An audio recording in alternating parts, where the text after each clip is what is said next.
দর্শক, সিএসআর এর মুক্তবাক অনুষ্ঠানে আপনাদের সবাইকে স্বাগত জানাচ্ছি। আমি মনজুর আল মদিন। আজকে আমরা করোনা পরীক্ষা নিয়ে কথা বলতে চাই। এ নিয়ে কথা বলতে চারজন সম্মানিত অতিথি যুক্ত হচ্ছেন আমাদের সাথে। স্টুডিওতে আজকে উপস্থিত আছেন অধ্যাপক ডক্টর লিয়াকত আলী, তিনি চিকিৎসা বিজ্ঞানী ও শিক্ষাবিদ, এবং সম্প্রতি করোনার সাথে বেশ একটা কড়া লড়াই করে তিনি বিজয়ী হয়ে এসেছেন আমাদের মধ্যে। সে অভিজ্ঞতা হয়তো খানিকটা শুনবো। আছেন ডক্টর এম জাকির হোসেন, তিনি সাবেক আঞ্চলিক উপদেষ্টা, বিশ্ব স্বাস্থ্য সংস্থা। আছেন ডক্টর লেলিন চৌধুরী, তিনি প্রিভেন্টিভ মেডিসিন বিশেষজ্ঞ, এবং আছেন সাদাফ সাজ, তিনি সিইও এসকেজেন ক্লিনিক্যাল রিসার্চ লিমিটেড, তিনি একজন মলিকুলার বায়োলজিস্ট এবং হেলথ অ্যালায়েন্স বাংলাদেশের সদস্য। আপনাদের সবাইকে স্বাগত আমাদের অনুষ্ঠানে। শুরুতেই ডক্টর লিয়াকত আলী, আপনার কাছে আসতে চাই। অভিজ্ঞতাটা কেমন ছিল সেখান থেকে শুরু করি। আমরা খুব শঙ্কার মধ্যে পড়ে গিয়েছিলাম যখন শুনলাম আপনি আইসিইউতে ভর্তি। না, স্বাভাবিকভাবেই এটা তো খুব ভীতিকর অবস্থা, কিন্তু সত্যি অর্থে যে আমার নিজের দিক থেকে একটু শক্ত মনোবল ছিল, এবং আমার যারা ছাত্র সঙ্গী শুভানুধ্যায়ী সবার মধ্যে একটা আমার প্রতি যে সহানুভূতি এবং আমার জন্য যে প্রার্থনা, সব কিছু মিলিয়ে তাদের সাহসটা আমাকে সাহস জুগিয়েছে। এবং সত্যি বলতে কি, যে পাবলিক হসপিটাল সম্পর্কে যে সাধারণ ধারণা, সেই ধারণাকে মিথ্যে করে সত্যি বলতে যে ঢাকা মেডিকেল কলেজের আইসিইউতে আমি প্রফেসর ওয়াদুদ কার্ডিওলজির এবং প্রফেসর মুজিবুর রহমান মেডিসিনের, তাদের তত্ত্বাবধানে যেভাবে ছিলাম, যেভাবে যত্ন হয়েছে, সেটি একটি পাবলিক হসপিটালের সাধারণ চেহারাগুলো সাধারণভাবে যেভাবে প্রকাশিত হয় তা কিন্তু হয়নি। আমরা যথেষ্ট ভালো মতোই চিকিৎসা হয়েছে, এবং আমি যদিও আমার প্রায় সপ্তাহ দুয়েক আইসিইউতে কাটাতে হয়েছে, কিন্তু সেখানে আমার মনে হয় যে আমাদের মনোবল খুব বড় বিষয়। আর আইসিইউ থেকে ফিরে এসে আমি যেগুলো শুনেছি অন্যদের কাছে, যখন কেউ যুদ্ধ থেকে ফিরে আসে অনেক দিন, মাসখানেক হয়তো নিজেই হতাশ হয়ে কিংবা মনোবল দুর্বল হয়ে তারা অনেক সময় শুয়ে থাকে, অনেক সময় সক্রিয় হয় না। আমার মনে হয় যে এই সক্রিয়তা অত্যন্ত বড় বিষয়, যে পরের দিন থেকেই যদি ফিজিক্যালি এবং মেন্টালি অ্যাক্টিভ না হয় তাহলে কিন্তু সেরে উঠতে আরও দেরি হয়। যে প্রসঙ্গে আসতে চাইছিলাম সেটা হচ্ছে করোনার পরীক্ষা। বাংলাদেশের পরীক্ষা এই অঞ্চলের মধ্যে সবচেয়ে কমগুলোর মধ্যে একটি, এবং আমরা যে জায়গায় গিয়েছিলাম পরীক্ষার সংখ্যার ক্ষেত্রে সেখান থেকেও বেশ কমে এসেছে এখন পর্যন্ত। মাঝখানে টেস্টের জন্য যে ফি সেটি আরোপ করা হলো, পরে কমানো হলো, কিন্তু তারপরেও এখনও সেটা বোধহয় সন্তোষজনক পর্যায়ে নেই। এর মধ্যে আবার গণপরিবহনের যে ধরনের সীমাবদ্ধতা ছিল সেটিও তুলে দেওয়া হচ্ছে 1 সেপ্টেম্বর থেকে। আমরা কি এক ধরনের জোর করেই বেরিয়ে আসার চেষ্টা করছি করোনা থেকে, নাকি আসলেই এই পরিস্থিতি থেকে আমাদের উত্তরণ করছে? না, মোটেও এই টেস্টের চেহারা দেখলে মোটে উত্তরণের কোনো চিহ্ন নেই। হ্যাঁ, কারণ হচ্ছে টেস্টটা হচ্ছে জানালা, ল্যাবরেটরি টেস্টটা হচ্ছে জানালার মতো, যেখান থেকে মহামারীর চেহারা স্পষ্ট দেখা যায়। সো টেস্টের যদি আমরা আলাদা করে দেখি, টেস্টের সংখ্যা কিংবা সংক্রমণের সংখ্যা, মৃত্যুর সংখ্যা, এর দ্বারা কিন্তু অনেক ক্ষেত্রে সংক্রমণের চেহারা পাবো না। আমরা টেস্টের সংখ্যার সঙ্গে সংক্রমণের যে সংখ্যা, তার একটি যৌথ রূপ আছে, এবং সেটাকে বলে রেট অফ পজিটিভিটি, সংক্রমণের হার, পজিটিভিটি রেট। এই পজিটিভিটি রেটে আমরা 20% আশেপাশে ঘুরপাক খাচ্ছি। এখন প্রশ্ন হচ্ছে যে যারা ভালো করেছেন তাদের রেটটা কীরকম। আসলে অস্ট্রেলিয়া কিংবা সাউথ কোরিয়া কিংবা অন্যান্য যেসব কান্ট্রি, এখানে মাপটা হচ্ছে এরকম যে একটা সংক্রামক পজিটিভ পেলে কয়টা টেস্ট করতে হবে। অ্যাকচুয়ালি WHO, বিশ্ব স্বাস্থ্য সংস্থার এখনকার নির্দেশ হচ্ছে একটা পজিটিভ পেলে 10টা থেকে 30টা পর্যন্ত টেস্ট করাটা আইডিয়াল। 30টা হলে সবচেয়ে ভালো, এবং পজিটিভিটি রেটটা 3-এর নিচে হওয়া সবচেয়ে ভালো, 10-এর নিচে অন্তত হতেই হবে, এই হচ্ছে। কিন্তু আমরা পজিটিভিটি রেট আছি 20-এ, যেখানে ভারতও 8-এ আছে, কিংবা পাকিস্তানও 10-এর নিচে আছে, আর অন্যান্য কান্ট্রি কেউ 1 বা কেউ 0-1-এও রয়েছে। তাহলে আপনি বুঝতেই পারছেন যে যখন এরকম হাই রেট অফ পজিটিভিটি হয়, তার মানে আমাদের সংক্রমণ যতগুলো আমরা বলছি হয়েছে, তার চেয়ে অনেক বেশি অচিহ্নিত, আনডায়াগনোজড কেস রয়ে গেছে। মানে এটি হচ্ছে খুব দুর্ভাগ্য। তার মধ্যে এই যে সব ধরনের বিধিনিষেধ তুলে দেওয়া হচ্ছে, সেটা তাহলে আমাদের কোন দিকে নেবে? তাহলে এই যে সংক্রমণের এই যে চেহারাটা যদি আমরা দেখি, তাহলে বিধিনিষেধ তুলে দেওয়ার মতো অবস্থা আসলে আমাদের নেই, যতক্ষণ পর্যন্ত আমরা টেস্টের সংখ্যা অপটিমাম করে, অর্থাৎ এই জায়গাগুলোতে কিন্তু আমরা অনেকগুলো ট্রেন মিস করেছি। যেমন টেস্টের সংখ্যা এখন USA-তে অনেক বাড়ানো হয়েছে, কিন্তু ওই যে সময় মতো বাড়ায়নি বলে এখন যখন সংক্রমণের হারের সঙ্গে যখন তুলনা করছে, তখন কিন্তু এটা যথেষ্ট নয়। এই যে জনসংখ্যার অনুপাতে যখন বলা হয় যে এই জনসংখ্যার অনুপাতে টেস্ট, এটা একটা ভ্রান্ত ধারণা। এইভাবে কখনো টেস্ট ক্যালকুলেট করার নিয়ম নয়। টেস্ট ক্যালকুলেট হচ্ছে একটি সংক্রমণ পেলে তার বিপরীতে আমরা 5টার উপরে যাইনি, 5টার সবসময় নিচে রয়েছি, অথচ হওয়ার কথা 10টা থেকে 30টার মধ্যে। সাদাফ সাজ আপনার কাছে এ পর্যায়ে আসতে চাই। এই যে আমরা শুরু থেকেই ছিলাম আরটিপিসিআর টেস্ট নিয়ে এবং সেটা ধীরে ধীরে আমরা সংখ্যা বাড়ালাম, সেখানেও যে ধরনের স্যাম্পল আসছিল সেটার মান নিয়ে প্রচুর প্রশ্ন থেকে গেছে।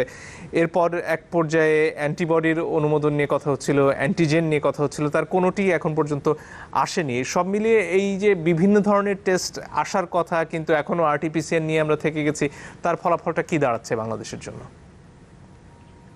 আই থিঙ্ক আমাদের এখন যে মূল প্রবলেমটা, যেটা ডক্টর লিয়াকত বললেন, যে আমাদের আসলে টেস্টের সংখ্যা অনেক কম।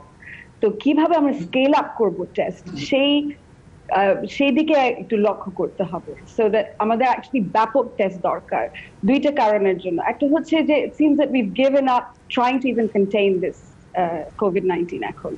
বাট এত হতাশ হওয়ার কিছু নাই যদি আমরা জাস্ট স্কেলেবিলিটিটা করতে পারি টেস্ট দিয়ে। সো এখন কি টেস্ট আমাদের হাতে আছে, বা মানে কোনটা সবচেয়ে বেশি ভালো ব্যবহার হয়তো রেজাল্ট দিবে এখন মনে হচ্ছে যে যেটা র্যাপিড অ্যান্টিজেন টেস্ট, এটা হয়তো it's a very simple test, it's easy to perform, it doesn't need specialised laboratories or trained personnel, এবং খুব ব্যাপকভাবে আমরা এটা হয়তো বৃদ্ধি করতে পারি টেস্টের। যেমন India, I think they started doing antigen rapid detection tests from mid-June. They've been able to increase their tests by 5-fold. So এখন বোধহয় 25 মিলিয়ন করেছে। এখানে একটা কথা শুনছিলাম যে টেস্টগুলো গ্রহণযোগ্য সেগুলো আনতে গেলে দাম অনেক বেশি পড়ে যাচ্ছে এবং আরটিপিসিআর এর কাছাকাছি পড়ে যাচ্ছে, এবং সে কারণেই সেক্ষেত্রে সরকার খুব একটা আগ্রহী হচ্ছে না, তেমন কি ব্যাপারটা? এখন যেরকম করে আমরা খবর পাচ্ছি, একটা হচ্ছে the availability of tests, and it's still going to be difficult to bring them in because অন্যান্য দেশ এখন হয়তো ব্যান করে ফেলেছে বা তাদের নিজস্ব চাহিদা আছে বলে এখানে হয়তো আনতে ডিফিকাল্ট হবে। বাট at the moment আমরা যেটা দেখতে পাচ্ছি, যেটা হয়তো antigen detection test will probably be the most economical, and it's still far cheaper than running an expensive and time consuming RT-PCR সব সময়। সেক্ষেত্রে আরটিপিসিআর এর ক্ষেত্রে আমরা যে হারে ল্যাবের সংখ্যা বাড়িয়েছি, সেক্ষেত্রে যতটুকু দক্ষ জনবলের প্রয়োজন সেটা কি আমরা আনতে পেরেছি? এখানে আমার মনে হচ্ছে যে আমরা তো বৃদ্ধি করেছি অনেক, হয়তো 80টা এখন পিসিআর ল্যাব আছে, 92টার মতন বলছি। হ্যাঁ 90 এখন 90 মতো হয়েছে। সেখানে অবশ্যই আমাদের ক্যাপাসিটি বিল্ডিং এবং এইগুলি আরো শক্তিশালী করা উচিত। হয়তো আমাদের কালেকশন বুস্টটা আমরা যদি অনেক বাড়াতে পারি, ওখানে কিন্তু অ্যাকচুয়ালি আরটিপিসিআর এর ওরকম স্কেলেবিলিটি কিন্তু যেরকম অ্যান্টিজেন টেস্টের সেরকম আসলে স্কেলেবিলিটি নাই। জি, এই পর্যায়ে আমি আসতে চাই ডক্টর এম জাকির হোসেন আপনার কাছে। এই যে সরকারি পরীক্ষা এবং বেসরকারি পরীক্ষায় যে খরচ, তার তো আকাশ পাতাল তফাৎ এখন পর্যন্ত রয়েই গেছে, কিন্তু সরকারি পরীক্ষায় গেলেই দীর্ঘ সারি দেখা যাচ্ছে এবং নানান ধরনের ভোগান্তির কথা আমরা শুনি। এটা কি এড়ানো যেত কোনোভাবে, নাকি বাংলাদেশের মতন জনসংখ্যার দেশে এটা অবশ্যম্ভাবী ছিল? আমি আগে আমার একটু নিজের পরিচয়, যেটা আমাকে বিশ্ব স্বাস্থ্য সংস্থার পরিচয় দিয়েছেন, এর বাইরে আমার দেশের একটা পরিচয় আছে। আমি প্রাথমিক স্বাস্থ্য পরিচর্যা ও রোগ নিয়ন্ত্রণের পরিচালক ছিলাম এবং আইডিসিআর এর পরিচালক ছিলাম। আমার কাছে ওই দুটোই বেশি যোগ্য পরিচয় বলে মনে হয়। নিশ্চয়ই। আপনার যে প্রশ্নটা, আসলে যে কালেকশন বুথগুলো আছে, যেটা সাদাফ বলছিলেন, এগুলো কি করে, তাদের কাছে যখন যারা পরীক্ষা করাতে আসেন তখন কি নিয়মে আসেন? ব্র্যাকের যে বুথগুলো আছে সেখানে কিন্তু ধরুন আগে 30-40 জন করে নেওয়া হতো, এখন 15 জন 20 জন এভাবে নেওয়া হয়, এবং তার মধ্যে 10 জন আগে রেজিস্ট্রেশন করতে হয় অনলাইন, যেটা আমাদের দেশে আসলে কয়জন আর সেই অনলাইনের অ্যাক্সেস আছে। আর এটা হলো স্থানীয়ভাবে ওখানে এসে কয়েকজন রেজিস্ট্রেশন করেন। তো আমি যেটা জেনেছি যারা সংশ্লিষ্ট ব্যক্তিবর্গ তাদের কাছ থেকে, গতকালকে আমি কথা বলছিলাম, যে এখন কিন্তু আগের মতো ফেরত যায় না। এখন এই ফেরত যায় না, এটা দুরকম মতামত আছে। একটা হলো যে এখন 100 টাকা নেওয়া হয়, এই জন্য মানুষ আসে না। আর একটা হলো যে আসলে হয়তো রোগী কমে গেছে, যদি মৃত্যু কমেনি, বরং বেড়ে গেছে। এটা হলো একটা। আর বড় সমস্যা হলো ব্র্যাক বুথে টাকা দেওয়ার সময় কিন্তু নগদ দিতে পারে না, ওটা অন্য কোথাও যে ওই যে নগদ বা ওই যে বিকাশ ওখানে টাকাটা দিয়ে আসতে হয়, তারপরে তারা নমুনা দিতে পারে। আর সরকারি যে প্রতিষ্ঠানগুলো আছে ওখানে সরাসরি যে ক্যাশ টাকা দিয়ে তারা পরীক্ষা করায়। আর ব্র্যাকের যে বুথগুলো সেখানে কিন্তু সীমাবদ্ধতা আছে, এবং বলে দেওয়া হয় যে কয়টা দ্বারা করবে, কিন্তু সরকারিগুলোতে যতজন আসে ততজনই এখন নমুনা পরীক্ষা করাতে পারে। আরেকবার এই কথা বলছি, কেউ কারো জানা বলে আমি জেনেছি। এখন 100 টাকা কি বড় কথা, বড় টাকা কিনা? একটা আইসিডিডিআর একটা জরিপ বলেছে 3% মানুষ কিন্তু মাত্র বলেছে যে তাদের কাছে টাকাটা খুব একটা প্রয়োজনীয় বিষয়, 3%। কিন্তু এখন কথা হলো এই 3% আসলে তাদের প্রয়োজন ছিল কিনা পরীক্ষা করার। একটা সময় গেছে যখন সাহেবরা তাদের কাজের মানুষ এবং ড্রাইভারদেরও পরীক্ষা করিয়েছেন, কেউ কেউ 9 বার পরীক্ষা করিয়েছেন, কেউ কেউ 3 বার করিয়েছেন ফ্রি বলে। সুতরাং এই 100 টাকার জন্য যে যিনি আসলে পরীক্ষা করার কথা তিনি ফেরত যাবেন, আমার কাছে সেটা মনে হয় না। তবে সরকার একটা কাজ করতে পারতো, যেদিন এই 4টা আপনার উপসর্গ থাকলেই শুধু পরীক্ষা করবে, যেদিন থেকে এটা ঘোষণা করেছে মিড জুলাই থেকে, তখন কিন্তু ওই 100 টাকাও বাদ দিতে পারতো। কারণ তখন তো সরকার এমনি রেস্ট্রিক্ট করে ফেলেছে যে এই 4টা উপসর্গের বাইরে কাউকে পরীক্ষা করবে, তো তখন আর টাকা নেওয়ার আসলে কোনো প্রয়োজন ছিল না। তাহলে হয়তো আমরা বলতে পারতাম যে আসলে কি পরিমাণে আসলে রোগী আসছে। কিন্তু এই হলো আমার জানার তথ্য আর কি। ডক্টর লেলিন চৌধুরী, আপনার কাছে এ পর্যায়ে আসতে চাই। মৃত্যুর হার যদি দেখি আমরা, সেটা একটা নির্দিষ্ট সংখ্যার আশেপাশে রয়ে গেছে, 50-এর বেশি খুব একটা যায়নি। কিন্তু এই যে মোটামুটি এক ধরনের স্থির মৃত্যুর সংখ্যা, তার পাশাপাশি সংক্রমণ কমছে বলে আমরা দাবি করছি। এ পর্যায়ে কি এই পরীক্ষাগুলো আরো ছড়িয়ে দেওয়ার বা বেসরকারি হাসপাতালগুলোতে আরো সহজলভ্য করার সুযোগ ছিল? ধন্যবাদ। মৃত্যুর সংখ্যা অথবা মৃত্যুর সংখ্যা বাড়ছে, শনাক্তের সংখ্যা কমছে। কোন শনাক্ত? যতগুলো পরীক্ষা হচ্ছে সারা দেশে। ইতিমধ্যেই কোভিড-19 যে হারে বিস্তৃত হয়েছে, সেই হারে যে পরীক্ষাগুলো করা হবে এবং পরীক্ষাগুলো কোথায় কোথায় করা হবে, এরকম একটি পরিকল্পনা না নিয়েই কিন্তু ল্যাবগুলো করা হচ্ছে এবং ল্যাবের সংখ্যাও বাড়ানো হয়েছে। যেমন ধরুন, বাংলাদেশে 110টি মেডিকেল কলেজ, সরকারি বেসরকারি মিলে, এই 110টি মেডিকেল কলেজের সাথে 110টি হাসপাতাল রয়েছে, যেখানে ব্যাপক রোগীদের একটি আসা যাওয়া রয়েছে। কতগুলো মেডিকেল কলেজ হাসপাতালে RT-PCR পরীক্ষা হয়?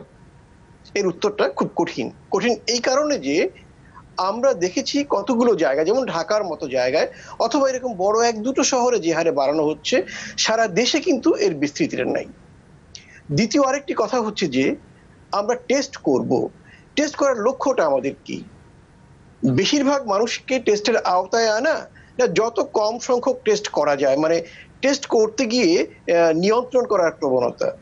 আমরা দেখেছি করোনার ক্ষেত্রে একদম শুরুর থেকেই IDCR হোক অথবা পরবর্তী সময়ে ডিজি হেলথ হোক, তাদের মধ্যে টেস্ট না করার প্রবণতা, কত কম টেস্ট করে পারা যায় সেই প্রচেষ্টা। আপনি দেখুন, যখন করোনা সংক্রমণ তুঙ্গে পাবলিকলি, মানে জনসাধারণের মনে যখন ভীতি চূড়ান্তে, তখন কি হলো? ঠিক একই ব্যাপার যখন আমেরিকায় ছিল, আমেরিকাতে টেস্টের জন্য প্রথম থেকে টাকা নেওয়া হলো। যখন সংক্রমণ অনেক বেড়ে গেল, তখন টাকাটা নেওয়া বন্ধ করা হলো। আর বাংলাদেশে যখন মানুষের মনে ভীতিটা চূড়ান্ত পর্যায়ে, যখন অনেক বেশি বেশি পরীক্ষা করা দরকার, তখন সেই পরীক্ষার স্রোতটাকে বাধা দেওয়ার জন্য করা হলো, অর্থ যোগ করা হলো। আমরা জানি কোভিড কালের আগে আমাদের দরিদ্র মানুষের সংখ্যা ছিল কোনো মত অনুযায়ী 20 ভাগ, কোনো মত অনুযায়ী 24 ভাগ। কিন্তু কোভিড কালে এটি 43 থেকে 45% উত্তীর্ণ হয়েছে। একটি পরিবারের 2 থেকে 3 জনের যখন টেস্ট করার আসে এই দরিদ্র সীমার নিচে বসবাসকারী মানুষগুলো, তখন কি দাঁড়ায়? তখন তো কাজ নাই, তার ছোট্ট ব্যবসা বন্ধ, তার আয়টা বন্ধ, তখন তার কাছে এই 500-600 টাকা অনেক টাকা হয়ে যায়। বিষয়টা দাঁড়ালো কি, কোন সাহেবের ড্রাইভার বাবুর্চি কয়েকবার টেস্ট করেছে, এটা করতে গিয়ে পুরো টেস্ট প্রক্রিয়াকে ক্ষতিগ্রস্ত করা হলো। অর্থাৎ মাথা ব্যথার জন্য মাথাটা কেটে ফেলা হলো। খুব ডিস্ট্রাকটিভ সাইকোলজি। এবং একই সাথে আমরা দেখলাম উপজেলা জেলার থেকে টেস্ট করার ক্ষেত্রে যে জাতীয় বাধা নিষেধ আরোপ করা হচ্ছে, এবং ঢাকা অথবা চট্টগ্রামের মতো জায়গাগুলোতেও একবার অনলাইনে সিরিয়াল দেবে, তারপরের দিন গিয়ে তার নাম্বারটা নেবে, তারপরের উপজেলা দিন গিয়ে থেকে টেস্ট। কি ধরনের বাধা নিষেধের কথা বলছেন? বাধা নিষেধ যেমন আমরা ইতিমধ্যেই খবর পেয়েছি, অনেকগুলো উপজেলায় সপ্তাহে 7 দিন যেখানে টেস্ট হওয়ার কথা, কোনো কোনো উপজেলায় সপ্তাহে 3 দিন মাত্র স্যাম্পল কালেকশন করছে। আমরা এরকমও দেখেছি। তার মানে কি দাঁড়ালো, টেস্টের সংখ্যা কমানোর জন্য সর্বদিক থেকে একটা প্রয়াস নেওয়া হলো, যেন টেস্ট কম হলেই শনাক্ত কম হবে, অতএব আমাদের নিয়ন্ত্রণটা ভালো হবে। দেখুন, টেস্ট কম হচ্ছে, কিন্তু যখন সবচেয়ে বেশি টেস্ট হতো সেই সময় মৃত্যু যে ধরনের ছিল, এখন তো মৃত্যু সেরকমই। এর বদলে বলা হয়েছে যে এই রোগীরা আগে ভর্তি হয়েছিল। আজকে কত তারিখ? 30 তারিখ আগস্টে। অর্থাৎ আমরা যদি মনে করি এই রোগীগুলো 15 তারিখ অথবা 14 তারিখে ভর্তি হয়েছিল, তার মানে তখনও তো টেস্ট কম হচ্ছিল। বিষয়টা কি দাঁড়াচ্ছে? বিষয়টা দাঁড়াচ্ছে যে আমরা কোভিড নিয়ন্ত্রণে কোনো সর্বজন গ্রহণীয় বৈজ্ঞানিক কোনো পরিকল্পনা দাঁড় করিয়ে সেই পরিকল্পনা অনুযায়ী আমরা কতটা কি করব, সেরকম কোনো কিছু আমরা করিনি। না করতে গিয়ে আমরা বিজ্ঞানের বদলে সাধারণ জ্ঞান ভিত্তিক আমলাতান্ত্রিক সিদ্ধান্ত নিয়ে আমরা যেভাবে অগ্রসর হয়েছি, এটিকে হযবরল অবস্থা হয়ে গেছে। যে কারণে সাধারণত প্রতিরোধ কার্যক্রম চালু থাকলে গড়ে 3 মাসের মধ্যে করোনার সূচকটি নিম্নগামী হয়, কিন্তু আমরা দেখছি বাংলাদেশে এটি প্রলম্বিত হচ্ছে।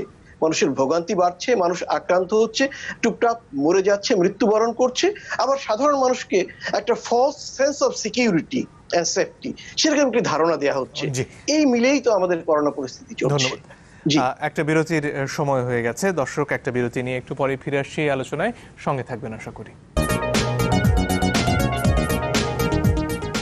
দর্শক, আপনারা দেখছেন CSR এর মুক্তবার্তা। সাদাফ সাজ, আপনার কাছে ফিরে আসি। অ্যান্টিবডি টেস্ট নিয়ে আমরা বিস্তর কথা শুনেছি বিভিন্ন সময়ে, এবং এটা অনেকেই বলেছেন যে RT-PCR এর মতন এই টেস্টে যথেষ্ট ভালো ফলাফল হয়তো পাওয়া যায় না, অনেক ক্ষেত্রে ভুল ফলাফল পাওয়ার সম্ভাবনা থাকে। এর পাশাপাশি এর প্রয়োজনীয়তার কথা অনেকে বলে থাকেন যে আসলে রোগটা কতদূর ছড়িয়েছে সেটা জানার জন্য এটা প্রয়োজন। এই ব্যাপারে আপনি কি বলবেন, যে এখন পর্যন্ত যে আমরা অ্যান্টিবডির দিকে যাচ্ছি না, সেটা কি যৌক্তিক হচ্ছে?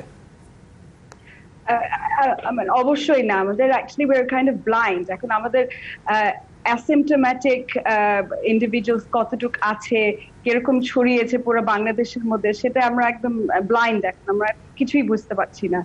And if we do the antibody test, তখন আমরা বুঝতে পারবো যে কয়জন ইনফেক্টেড হয়েছে। ওটা যদি আমরা ক্লিনিক্যাল ম্যানিফেস্টেশনের সাথে মিলাই, যে হয়তো অনেকজনকে পাওয়া যাবে যে ওখানে হয়তো উপসর্গ ছিলই না ওনাদের, বা খুব অল্প ছিল। সো ওখানে একটা চিত্র দাঁড় করানো যাবে। প্লাস আমাদের এখানে কতটুকু প্রোটেকশন আছে, হয়তো আরো যখন গবেষণা বের হবে তখন আমরা বুঝতে পারবো যে ঠিক আছে, আমার if we do for example ELISA test, ELISA antibody test, ওখানে টাইটারটাও বোঝা যাবে। সো কতটুকু লেভেল অফ অ্যান্টিবডি আছে এবং আমাদের পপুলেশন এক একটা ইন্ডিভিজুয়ালের মধ্যে, সেটাও কিন্তু বোঝা যেতে পারে ওভার টাইম। কিন্তু এই যে প্লাজমা থেরাপি নিয়ে এত কথা হলো এবং এটার কার্যকারিতা নিয়ে অনেকেই বললেন, সেটার জন্য কি টাইটার টেস্টটা খুব জরুরি নয়? সেটা অবশ্যই জরুরি, এবং আমরা তখন দেখতে পারবো ওভার টাইম যে কি কিরকম করে কমছে, কত লেভেলে উপকার হেল্প হবে ওটা। সো কনভালেসেন্ট প্লাজমার জন্য দরকার। প্লাস আমরা কিন্তু আবার সামনে এগিয়ে আসছে ভ্যাকসিন টেস্টিং, ওখানেও কিন্তু আমাদের কত টাইটারের কত কি নিউট্রালাইজিং অ্যান্টিবডি লেভেল কত ওভার টাইম, সেটাও কিন্তু জানার বিষয় এখানে। জি, ডক্টর জাকির হোসেন, আপনার কাছে ফিরে আসি। এই যে বিভিন্ন ধরনের টেস্ট দিয়ে জানবার জন্য যা কিছু প্রয়োজন, সেটার দিকে এখন যদি আমরা যেতে চাই, সেটার জন্য যথেষ্ট রসদ কি এই মুহূর্তে পাওয়া সম্ভব? এই অ্যান্টিবডি কিট বলুন, মানসম্পন্ন, বা অ্যান্টিজেন কিট, এছাড়াও যদি PCR টেস্টও বাড়ানোর প্রয়োজন হয়, সেটার জন্য কয়েক ধরনের কিটের কথা আমরা শুনতাম। সেগুলো কি যথেষ্ট পাওয়া যাবে যদি আমরা আসলেই পরীক্ষা বাড়াতে চাই এই মুহূর্তে? RT-PCR, মজার কথা কি জানেন, RT-PCR ল্যাব উপজেলা পর্যন্ত বিস্তৃত করার জন্য কিন্তু স্বাস্থ্য অধিদপ্তরের একটা পরিকল্পনা ছিল, কিন্তু ওটা এরপরে মানুষ বোধহয় ভুলেই গেছে। এবং আজ পর্যন্ত আমার জানা মতে 42টা জেলাতে কিন্তু এখনো কোনো RT-PCR ল্যাবরেটরি পরীক্ষাগার নাই, 42টাতে। তো এখন যেগুলো বাড়ানো হচ্ছে এগুলো কিন্তু সব ব্যক্তি খাতে হাসপাতালগুলোতে করা হচ্ছে। তো এটা কিন্তু খুব কঠিন কিছু না, কারণ আপনার কিটের কিন্তু কোনো সমস্যা নাই। এখন চীন থেকে কিট কিন্তু আসে নিয়মিতভাবে, সেখানে কিন্তু কোনো ঘাটতি পড়ে না। আর নমুনা সংগ্রহের যে উপাদানগুলো আছে সেগুলা বিসিএসআইআর তৈরি করে, এবং যেগুলো চীন থেকে আসছে 500 টাকায়, এখন 150 টাকা দিয়ে বিসিএসআইআর তার ওই কি বলে ভাইরাস ট্রান্সপোর্ট মিডিয়াম সহ সব এখন বিসিএসআইআর থেকে পাওয়া যায়। এটা কোনো সমস্যা না। আর উপজেলাগুলোতে জিন এক্সপার্ট মেশিন আছে যেগুলা আপনার যক্ষা রোগ নির্ণয়ের জন্য, সেগুলো কিন্তু ব্যবহার করা যায়। শুধু কিট লাগবে ওই মেশিনটার জন্য, সেটা দিয়েও কিন্তু আপনার আরটিপিসিআর এর মতো কাজ করা যায়। আর অ্যান্টিবডি টেস্ট যেটা আছে সেটা কিন্তু আসলে খুব আরটিপিসিআর এর চাইতে অনেক বেশি সেন্সিটিভ এবং স্পেসিফিক।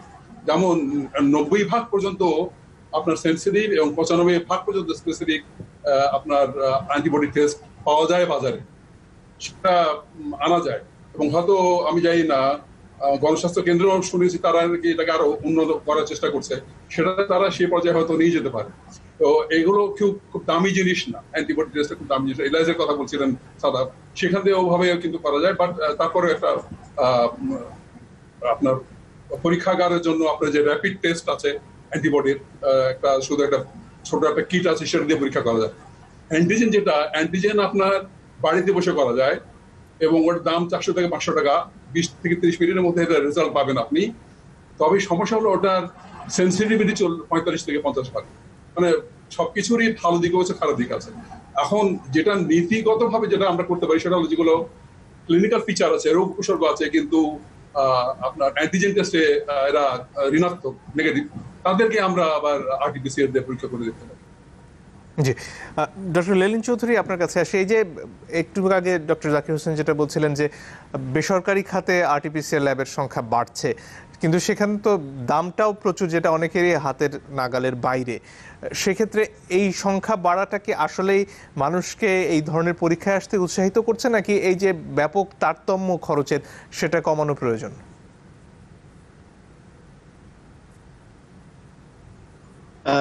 ধন্যবাদ। প্রথমত একটি বিষয় পরিষ্কার হওয়া দরকার, একটি আরটিপিসিআর পরীক্ষা করার জন্য কি পরিমাণ টাকা লাগে। এটি এখন বেসরকারি হাসপাতালগুলোতে অথবা ল্যাবগুলিতে, সেক্ষেত্রে এই সংখ্যা বাড়াটা কি আসলেই মানুষকে এই ধরনের পরীক্ষায় আসতে উৎসাহিত করছে, নাকি এই যে ব্যাপক তারতম্য খরচের সেটা কমানো প্রয়োজন?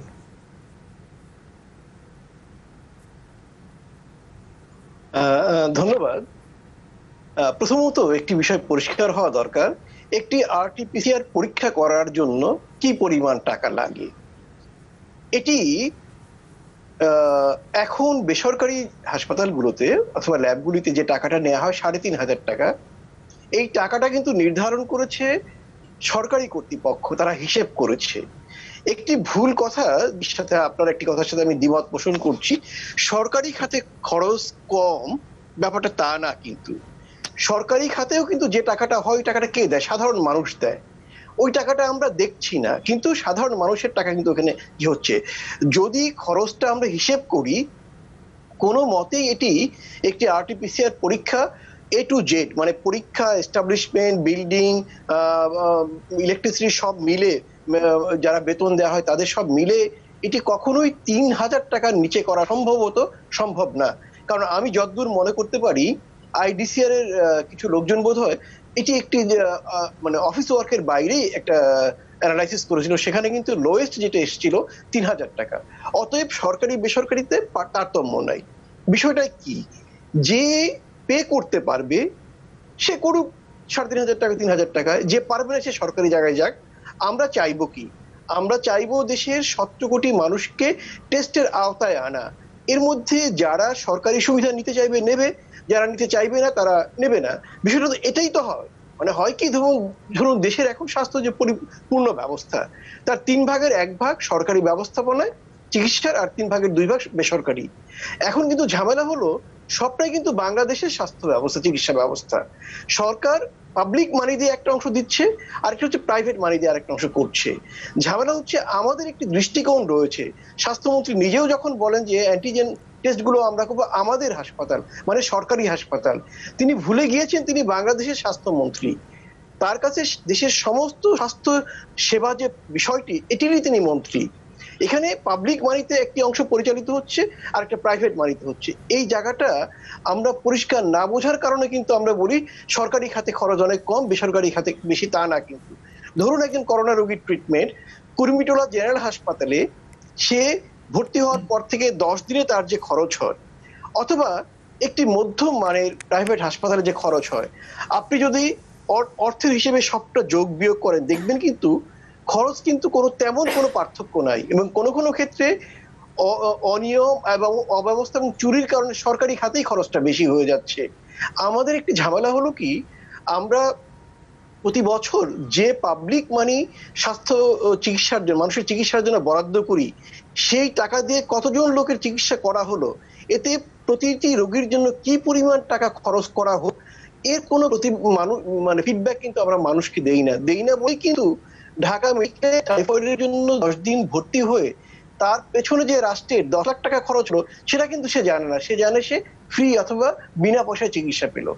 মূলত এই মূল্যায়ন প্রক্রিয়াটাকে আমাদের আনতে হবে। আরেকটি বিষয় হচ্ছে, আমরা আরটিপিসিআর টেস্ট বলি, অ্যান্টিজেন বলি, অ্যান্টিবডি বলি, আমাদের একটা পরিকল্পনা করতে হবে 17 কোটি মানুষকে এর আওতায় আনার জন্য আমরা কি করব। সেখানে যদি সরকারি মানে পাবলিক মানিতে যদি সমস্ত লোকের করা সম্ভব হয় আমরা করব, আর যদি মনে হয় যে পাবলিক মানিতে আমরা 50 ভাগ লোকের করব, প্রাইভেট মানিতে 50 ভাগ লোকের করব, সেই অনুযায়ী আমরা প্ল্যান করব। ঝামেলা হচ্ছে আমাদের এই প্ল্যানিংটা নাই।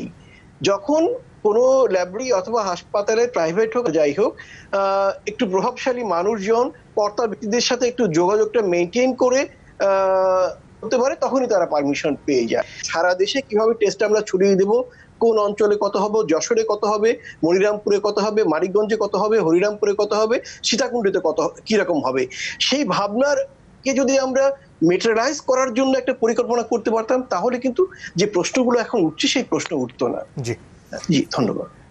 ডক্টর আলী, আপনার কাছে আসি। এই যে ছড়িয়ে দেওয়ার কথা, ঢাকায় এখন পর্যন্ত আক্রান্তের সংখ্যা আমরা বেশি জানি, কিন্তু ঢাকার বাইরে তো সেভাবে পরীক্ষাই আমরা করতে পারছি না, এবং সেখানেও সরকারি বলুন বেসরকারি বলুন সব খাতের উপরই মানুষের নির্ভরশীলতা রয়েছে।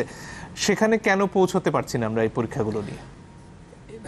আসলে যেটাকে আমরা বলছি যে পরীক্ষার বৈচিত্র্যকরণ ছাড়া এটি সম্ভব নয়।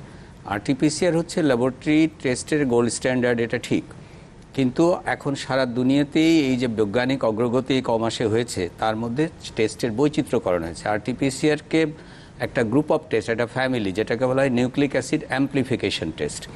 তার মধ্যে এই যে জিন এক্সপার্ট, একটু আগে ডক্টর জাকির সাহেব বলছিলেন, জিন এক্সপার্ট বাংলাদেশে অনেক যন্ত্র রয়েছে, জিন এক্সপার্টের মাধ্যমে ছড়িয়ে দেওয়া সম্ভব। সেটা নিউক্লিক অ্যাসিডেরই একটি অ্যাডাপ্টেশন। সেটার কিট কি পাওয়া যাবে? হ্যাঁ, এটি কিটগুলো ডেভেলপিং পার্টনাররা 10,000 কিট পরীক্ষামূলকভাবে এনেছেন, এবং ইউএসএ এটা ব্লক করে রেখেছে, কিন্তু সরকারি এবং ডেভেলপমেন্ট পার্টনাররা চেষ্টা করলে এই কিটগুলো আনা যে অসম্ভব তা না। ভারতে এসছে, ইন্দোনেশিয়া এসছে, অনেক দেশে এসছে। দ্বিতীয়ত, এটারই আরও ছোট ভ্যারাইটি অ্যাবোটের আরেকটি যন্ত্র আছে, যেটি এই নিউক্লিক অ্যাসিড অ্যাম্প্লিফিকেশন টেস্ট।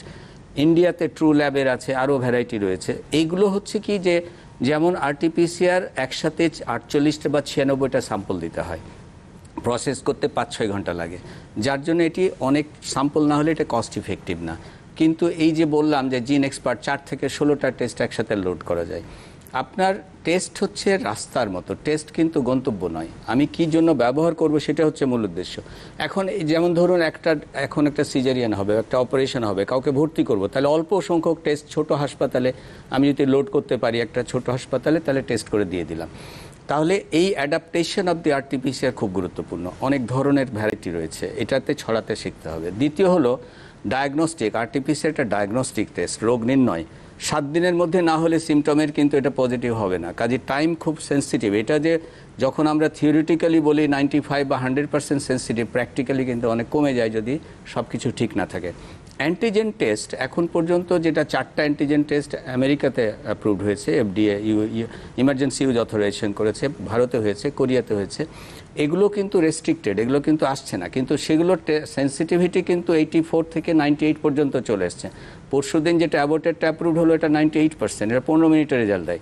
সুতরাং আমাদেরকে এগুলো দেখতে হবে যে এই টেস্টগুলোকে ডাইভার্সিফাই না করলে ডায়াগনস্টিক টেস্ট মানুষের দোরগোড়ায় নিয়ে যেতে হবে। এই যে আপনি যেটা ছড়ানোর কথা বললেন, কম যন্ত্র এবং কম দক্ষ জনবলের প্রয়োজন, যতক্ষণ না আমরা কম্প্যাটেবল করছি টেস্টের সাথে, ততক্ষণ পর্যন্ত কিন্তু সম্ভব না। পশ্চিমা দেশগুলো যখন তাদের যে টেস্ট সেগুলো বাইরে আসতে দিচ্ছে না, বাংলাদেশে যেটি তৈরি হলো অ্যান্টিবডি টেস্ট বা অ্যান্টিজেন নিয়ে কথা বলছিলেন ডক্টর শিলরা, সেগুলো নিয়ে এগোতে পারছি না কেন? না, তারা প্রথমে যখন বলেছিলেন যে ব্লাড থেকে অ্যান্টিজেন, এটা অ্যাবসার্ড একটা কথা। ব্লাডে কখনো অ্যান্টিজেন এখন পর্যন্ত কোনো দেশে মাপা সম্ভব হয়নি, এটা ওই একই সোয়াবে মাপতে হবে, নেজোফেরিঞ্জিয়াল সোয়াবে। কাজে প্রথমে এটা একটা অ্যাবসার্ড কথা বলেছেন, যে পরবর্তীতে তারা বলেছেন অ্যান্টিজেন টেস্ট থেকে দূরে সরে গেছেন, কারণ বুঝেছেন যে এটা সহজ না। এই যে কথাগুলো কিন্তু অবৈজ্ঞানিক কথাবার্তা শুরু থেকে। আর অ্যান্টিবডি টেস্ট দিয়ে যখন বলেছিলেন 3 দিনে আমরা ডায়াগনোজ করব, এটা হচ্ছে সম্পূর্ণ অবৈজ্ঞানিক। এটা একটা আমি বলবো খুবই বাজে একটা কথা বলেছেন, কারণ অ্যান্টিবডি টেস্ট কখনো ডায়াগনস্টিক নয়। অ্যান্টিবডি টেস্ট হচ্ছে 14 দিন বা 21 দিন পরে হয়, যখন ডায়াগনোসিসে অলরেডি ভাইরাস ডেড। ভাইরাস 7 দিনের মাথায় ইউজুয়ালি ভাইরাস ডায়াগনস্টিক টেস্ট হিসেবে না করে অ্যান্টিবডি জন্মেছে কিনা সেটা জানার জন্য সেটা হচ্ছে তাহলে অন্য কাজে বলা যাবে না যে আমি 3 দিনে রোগ নির্ণয় করব, এই কথাটি সম্পূর্ণ ভুল বলা হয়েছে। 14 দিন বা পর থেকে যখন ইমিউনোগ্লোবিন জি মাপছি, এটার দ্বারা আমরা একটু আগে আলাপ করেছি, এর দ্বারা প্রতিরোধ ক্ষমতা জন্মেছে কিনা তার রাফ আইডিয়া পাওয়া যায়। এটা দ্বারা সেরো প্রেভ্যালেন্স আসলে অ্যাসিমটোমেটিক কেসে কতটি হয়েছে তা পাওয়া যায়। কনভালেসেন্ট প্লাজমার জন্য প্রয়োজন, এটা ভ্যাকসিন গবেষণায় প্রয়োজন, কিন্তু এর প্রয়োজনটা ভিন্ন। এইটা একদিক থেকে খুবই সতর্কতার সঙ্গে ব্যবহার করতে হবে, নাহলে লোকে যদি এটা করে ডায়াগনোসিস করে ট্রিটমেন্ট শুরু করে দেয় তাহলে বিপজ্জনক হবে। আরো একটা বিরতির সময় হয়ে গেছে, একটু পরে ফিরে আসছি, সঙ্গে থাকবেন আশা করি। দর্শক, আপনারা দেখছেন সিএসআর এর মুক্তবাক। সাদাফ সাজ, আপনার কাছে ফিরে আসি। যে দেশে এই প্রযুক্তিগুলো নিয়ে আসা নিয়ে আমরা কথা বলছিলাম, সেটা আসলে কতদূর সম্ভব? বাংলাদেশে অ্যান্টিজেন কিট বলুন, অ্যান্টিবডি কিট বলুন বা আরটিপিসিআর কিট বলুন, এগুলো কি তৈরি করা একেবারেই অসম্ভব?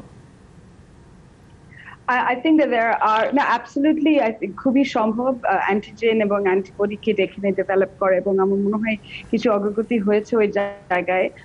বাট বিদেশ থেকে আর এখন লিটারালি আই থিঙ্ক পারমিশন দেওয়ার সাথে সাথে কিন্তু অনেক কিট আর বসে আছে এখন ডিজিডিএ তে, আমদানি রেডি আছে। The thing is, এখানে ডেভেলপ হবে, but we have to first of all allow it. And if we can start, আমাদের আসলে we need to পুরো যেটা অন্যান্য প্যানেলিস্ট বলছিলেন, যে we need to bring the whole country under the outside of this testing, এবং বিভিন্ন পদ্ধতি দিয়ে আমাদের যেখানে যেখানে দরকার কিন্তু প্রত্যেকটা গ্রামে গঞ্জে আমাদের কিন্তু টেস্টে নিয়ে যেতে হবে, whether it's antigen test and whether it's the two major diagnostic tests, whether it's the basic traditional RT-PCR or the other innovative approaches that are being taken for point of care PCR, which is more mobile, more user friendly, more simpler to handle. ওরকম অনেক কিছু বের হচ্ছে, কিন্তু I think in the next month or two আমরা দেখছি USA তে এবং অন্যান্য সব জায়গায় অনেক বেশি কিন্তু পয়েন্ট অফ কেয়ার এর ইজ এবং কস্টের দিক থেকে, এবং বাসায় কিভাবে ইউজ করা যায় স্যালাইভা দিয়ে বা নিজে নেজাল সোয়াব দিয়ে, তো ওই দিকে কিন্তু পুরো দুনিয়া যাচ্ছে। সো আমরা কিন্তু অনেক পিছিয়ে আছি। ফার্স্ট এন্ড ফরমোস্ট যেগুলি সব অ্যাভেলেবল, আমরা প্রত্যেকটা world we are availing what is available. কিন্তু সেগুলোর সেনসিটিভিটি নিয়ে যে প্রশ্নগুলো আসছে সে ব্যাপারে কি করা তাহলে? Well, for example, এখন let's say antigen test, rapid antigen detection tests, they're extremely specific, কিন্তু sensitivity দিক থেকে বলা হচ্ছে যে ঠিক আছে, ওরা একটা certain level এর নিচে পর্যন্ত হয়তো ধরতে পারবে না। সো ওটার পাশাপাশি আমরা RT-PCR টা ইউজ করতেই পারি। যদি পজিটিভ হয় তার মানে ধরে নেওয়া যায় যে পজিটিভ, কারণ false positive খুব কম হয় because it's very specific, but যখন নেগেটিভ হয় তখন আমাদের যদি অন্যান্য ইন্ডিকেশন দেখায়, লাইক ফর এক্সাম্পল এপিডেমিওলজিক্যাল বা ক্লিনিক্যাল ম্যানিফেস্টেশন, ওইসব ইন্ডিকেশন যদি হয় তাহলে অবশ্যই আমরা RT-PCR দিয়ে আমরা কনকমিটেন্টলি ইউজ করতে পারি। কিন্তু আই থিঙ্ক আর মেইন উদ্দেশ্য এখন হচ্ছে যে আমাদের পুরো দেশের চরিত্রটা বুঝতে হবে যে কি হচ্ছে, কোথায় ইনফেকশনটা আছে, এবং actually going back to kind of I think pandemic 101, which is basically we need to find out who's got the virus and we need to test them to find out.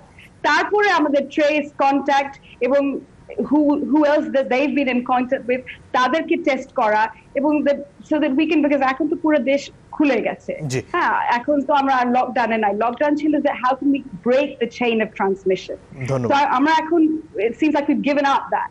জি, এই প্রসঙ্গে ডক্টর জাকির হোসেন, আমাদের সরকারের যে এখনকার অবস্থা, যেভাবে সব বিধিনিষেধ তুলে নেওয়া হলো, আর কি মানুষ আদৌ আগ্রহী হবে আপনি মনে করেন এই যে টেস্টই এখন আসুক না কেন?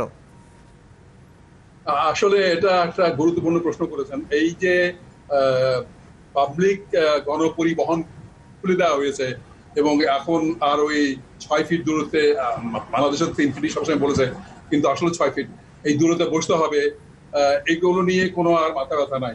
আমি সম্প্রতি একটা পেপার পড়ছিলাম, সেখানে বলা হচ্ছে যে মাস্কের চাইতেও কিন্তু দূরত্বটা আরো বেশি গুরুত্বপূর্ণ। এখন সেটা আমরা ভুলে গেছি এবং এই যে মৃত্যু হার বাড়ছে, মানে হলো যারা যারা মৃত্যুর প্রবণতা যাদের মধ্যে বেশি আছে, তারা কিন্তু অনেক বেশি এখন আমরা ঝুঁকির মধ্যে আছে। এই বাস গণপরিবহন খুলে দেওয়াতে এখন মানুষ মনে করছে যে সরকার যেহেতু আর এটাকে তেমন ভয়ের চোখে দেখছে না, তাহলে আমরা আর কেন, এমনিতে তাদের মধ্যে কোনো এই ধরনের সংখ্যা ছিল না, গ্রামে আমরা যাই দেখেছি, এখন সেটা আরো খুলে দেওয়া হয়েছে। এইটা কিন্তু আমার মনে হয় ভবিষ্যতে খুব মারাত্মক একটা পরিণতি ডেকে আনবে। এখানে একটা কথা বলে শেষ করি, এই যে পরীক্ষাগুলো করা হচ্ছে আরটিপিসিআর, আমরা জানি যে আরটিপিসিআর এ কিন্তু আসলে মাত্র 67% কিন্তু রোগীকে চিহ্নিত করা যায়, বাকিদের চিহ্নিত করা যাচ্ছে না। এবং এই যে কন্ট্যাক্ট ট্রেসিং এর যেটা বলা হচ্ছিল, বাংলাদেশের মানুষ কিন্তু সত্যি কথা বলে না, আপনি কন্ট্যাক্ট খুঁজে পাবেন না। আসলে একজন বা দুইজন কন্ট্যাক্ট পাওয়া যাচ্ছে, যেটা বিশ্বাসযোগ্য না। তো কন্ট্যাক্ট ট্রেসিং করার জন্য যদি আপনি তাদের কোয়ারেন্টাইন করবেন, যদি এটাকে একটা প্রতিবন্ধক তৈরি করবেন রোগের বিরুদ্ধে, সেই লোকগুলো সত্যি কথা না বলে আপনি কার পরীক্ষা করবেন? এখন ব্লাইন্ডলি হয়তো 20-30 জনকে আপনি পরীক্ষা করতে পারেন একজন রোগীর জন্য, সেটা কতখানি যুক্তিযুক্ত হবে, কতখানি অর্থবহ হবে, সেটাও আমাদের চিন্তা করতে হবে। অধ্যাপক আলী, আপনার কাছে ফিরে আসি। এখন যে পরিস্থিতিতে আমরা রয়েছি, সামনের দিকে এগুলে আসলে কি অপেক্ষা করছে? শীতকাল সামনে চলে এসেছে, কারণ আপনারা অনেক পরামর্শ দিয়েছেন সরকারকে, দিন শেষে তো মানতে দেখা যায় না খুব একটা সেগুলো। হ্যাঁ, আপনি সত্যিই বলেছেন যে সামনের দিনে বিশেষ করে শীতকালে কয়েকটা কারণে বেড়ে যায়। কারণ শীতকালে বদ্ধ ঘরের সংখ্যা বেড়ে যায়, আমরা জানালাগুলো অনেক সময় বন্ধ রাখি। ভেন্টিলেশন একটা বড় বিষয়, কারণ এটা একটা এয়ারবর্ন ট্রান্সমিশন, একটা মেজর ওয়ে অফ ট্রান্সমিশন এখানে, তাই না, যে বাতাসে। তাহলে শীতকালে বদ্ধ হয়ে যাবে। এবং শীতকালে আরেকটা ব্যাপার হলো জলীয় বাষ্পের পরিমাণ কমে যায়। যখন জলীয় বাষ্প বেশি থাকে তখন ড্রপলেটগুলো শুকায় কম, ড্রপলেটগুলো পড়ে যায় মেঝেতে বা সারফেসে, কিন্তু যতই ভাসে তাহলে ওখানে এরোসলে কনভার্টেড হয় এবং সেটা এয়ারবোর্ন ট্রান্সমিশন, সুতরাং ঝুঁকি বাড়বে। তো কিন্তু তারপরেও আমি বলবো যে আসলে এখনই যে ঝুঁকি আছে, মানে মরার উপর খাড়ার ঘাড় মতো হবে, কারণ এখন যেটা আছে ঝুঁকি, এটা কিন্তু কম নয়। অর্থাৎ আমরা যে অর্থে ফার্স্ট ওয়েভ সেকেন্ড ওয়েভ বলা হয় অন্যান্য দেশে, এই অর্থে আমাদের কিন্তু ফার্স্ট ওয়েভ সেকেন্ড ওয়েভ কোনো চিহ্ন নেই। কারণ আমরা যেহেতু কোনো সময় কন্টেনমেন্টে গেলাম না, আমরা কোনো পদক্ষেপকে বাস্তবায়িত করলাম না, সেই জন্য আসলে ফার্স্ট ওয়েভ শেষই হয় না। আমাদের আছে ছোট ছোট ওয়েভ, যেটা হচ্ছে পিকের উপরে। তো সরকারের বা জনগণের সবাইকে এটা বুঝতে হবে। আর টেস্ট সেখানে একটা প্রধান হাতিয়ার, কারণ টেস্টের মাধ্যমেই কিন্তু চিহ্নিত করা, কন্টেইন করা এবং অন্যান্য বিষয় নিতে হবে। লেলিন চৌধুরী, আপনার যদি আর কিছু যোগ করার থাকে, বিশেষ করে এই নিয়ন্ত্রণ আবারও আরোপ করার কোনো সুযোগ আপনি দেখেন কিনা? দেখুন, যে নিয়ন্ত্রণ তুলে নেওয়া হয়েছে এটি আরোপ করার জায়গায় আসলে যাওয়া যাবে না, কিন্তু আমাদের কতগুলো কৌশলে বোধহয় পরিবর্তন আনতে হবে। যেমন ধরুন, 60 বছরের বেশি বয়স্ক, তাদের জীবন যাপনের ধরনটা কেমন হবে এটি বোধহয় আমাদের জানানো দরকার। যেমন ধরুন, সুইজারল্যান্ডে 65-র বেশি মানুষেরা তারা বের হবে না ঘর থেকে, তাদের জন্য গভর্নমেন্ট এবং সোশ্যাল ভলান্টিয়ার্স অ্যাপয়েন্ট করা হয়েছে। তেমনি আমাদের মতো দেশগুলিতে যতটা সম্ভব 60-এর বেশি মানুষকে আমরা ঘরে থেকে বেরোতে দেব না, এবং সেই ক্ষেত্রে অন্য যারা বাইরে থেকে বাসায় ফিরবে সেখানে এই মানুষগুলোর সাথে বয়স্কদের একটি ব্যারিয়ার তৈরি করা যায় কিনা কোনো না কোনো ভাবে। আমি খুব রূপরেখাটা এখন চূড়ান্ত ভাবে দিতে পারছি না, কিন্তু একটা ব্যারিয়ার তৈরি করা। তেমনি ধরুন, চিকিৎসক হোক, শিক্ষক হোক, যেসব জায়গায় 55 বছরের বেশি মানুষজন আছে, এই জনবলকে ব্যবহারের ক্ষেত্রে যেন দূরে রাখা যায় তাদের, সেরকম কিছু কাজ তাদের দিতে হবে। ধরা গেল 60 বছর বয়সী যে প্রফেসর অথবা 58 বছর বয়সী, তিনি রোগীর জন্য ওয়ার্ডে রেগুলার রাউন্ডে যাবেন না, যাবে 40 অথবা 45 ইয়ার্স এর অ্যাস্টেন অথবা অ্যাসেট প্রসেস, এরকম কিছু পরিকল্পনা নিশ্চয়ই। আমাদের করতে হবে। আজকের মতো নইলে কিন্তু আমরা চলতে সময় পারবো না। আসলে ফুরিয়ে গেছে। অসংখ্য ধন্যবাদ আপনাদের সবাইকেই, দর্শক ধন্যবাদ আপনাদেরকেও যারা আমাদের সাথে ছিলেন। বিদায় নিচ্ছি আজকের মতো।